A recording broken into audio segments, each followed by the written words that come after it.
Father Gabriel Bunge was a Catholic monk who was a student of Pope Benedict XVI, Joseph Ratzinger. And he's a patristic scholar. He published, Catholic works on the Desert Fathers through even St. Ignatius Press in San Francisco. And he says very similar things, that Protestantism isn't just an external problem for Roman Catholicism, but Protestantism is also a problem internally within Roman Catholicism. This is from Father Gabriel. With my Greek experience and so on, he had visited some Orthodox monasteries in the 1960s, around Vatican II. Then he became a Benedictine Catholic monk. We were really full of hope now that the Roman Church would turn on its path, and that there were many signs that this is how it would happen. Paul VI had a very strong and deep desire for reconciliation with the church. He was the incarnation of this double face of the Western Church. The papacy can be two-faced. What does he mean by that? On one side, he wanted to concelebrate with the Orthodox Patriarch of Constantinople when they met in Jerusalem. He brought a golden chalice to do so. But the ecumenicists, thank God, separated these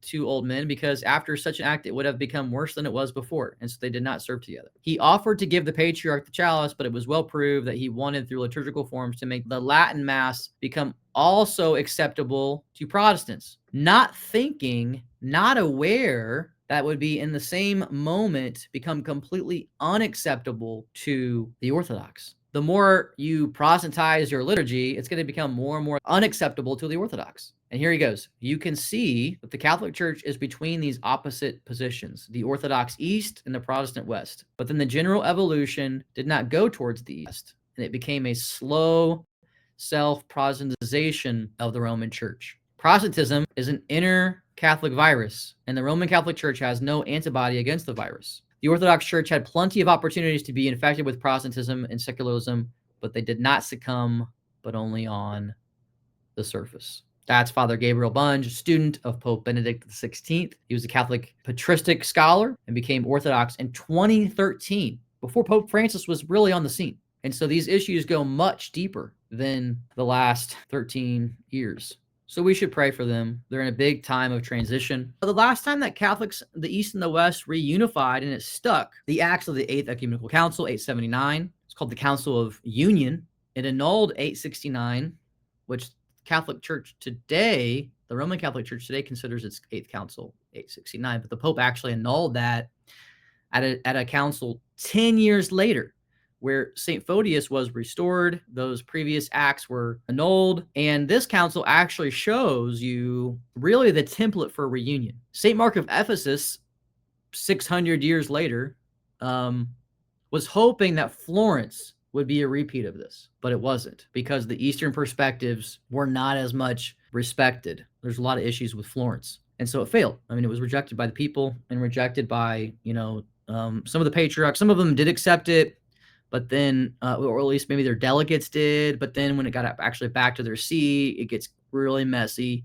and it really just wasn't received by the East. So if you want something to stick, this is a template to show you how it can stick. In the end, I felt that Orthodoxy truly was a clear icon for the world of who Christ is, what the faith is, and how to live it. Have an amazing day. We'll see you next time. Bye-bye. The theme of the whole Bible is the divine indwelling of the world. That's why the Bible and Orthodox tradition are on exactly the same page. At the center of our faith is the transfiguration of human beings in the whole creation by the divine glory. The incarnation is thus nested in the center of Scripture. Scripture, the prophets talk about God coming in person. He's going to come. He's going to come more fully than he's ever come before. And then he steps into the world as this Galilean Jew, born in Bethlehem and raised in Nazareth. That's the most intimate relation that God can possibly appropriate to the world. And it happens in the person of Jesus. At the beginning of Ephesians, we read of the recapitulation of heaven and earth in the person of Jesus Christ. He unites all things in him. And then near the end of Ephesians, we read about male and female reconciled, harmonized, and put in right order through the work of Jesus Christ and through the imaging of the divine bridegroom in the life of the particular human bridegroom. The whole New Testament can be called the gospel, since it contains nothing but the gospel teaching. But the novice should first of all study the Lord's commandments in the Gospels of Matthew and Luke. And the study of the commandments in these evangelists combined with the actual practice of the commandments, the other scriptures that constitute the New Testament should also be easily understandable. This first episode is going to be free to all of you. and the rest will be for paid subscribers. Seraphim, thank you for preparing this Bible study through Ephesians.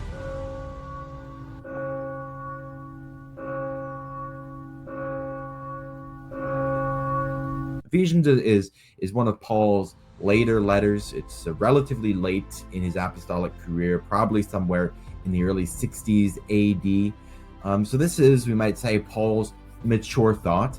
And I think Paul, as he is entering into this decade, is aware that he's approaching the end of his apostolic career. This is something that you see in certain of his epistles, that Paul is aware that he's not going to live forever. He's aware that the main portion of his mission is coming to a conclusion, and then he thinks about putting his apostolic witness to writing as a kind of a perpetual testament and witness to his ministry. Zechariah 2 are the same as the words that are used in Ephesians chapter 3. This is Zechariah's vision of the cosmic sanctuary of the Messianic age, where God comes down and he dwells with man, and he builds the city of God into his own dwelling place. And you can maybe start to see, if you're familiar with Ephesians, how this is emerging in Paul's mind in his elaboration of his vision of the church. Zechariah 3 and 6 actually explicitly tell us that these visions are prophetic of the Messianic age. It says, "Behold, this is the one who is a sign of my servant, the branch." The branch is the Messiah, as you see in Jeremiah 23, where it's the branch of David, who's a king who's going to reign forever with justice and righteousness. And actually, the branch in Zechariah is signified by the high priest, whose name is Joshua or Jesus. This is one of those texts where Jesus is kind of bursting out of the page and begging the reader to recognize him.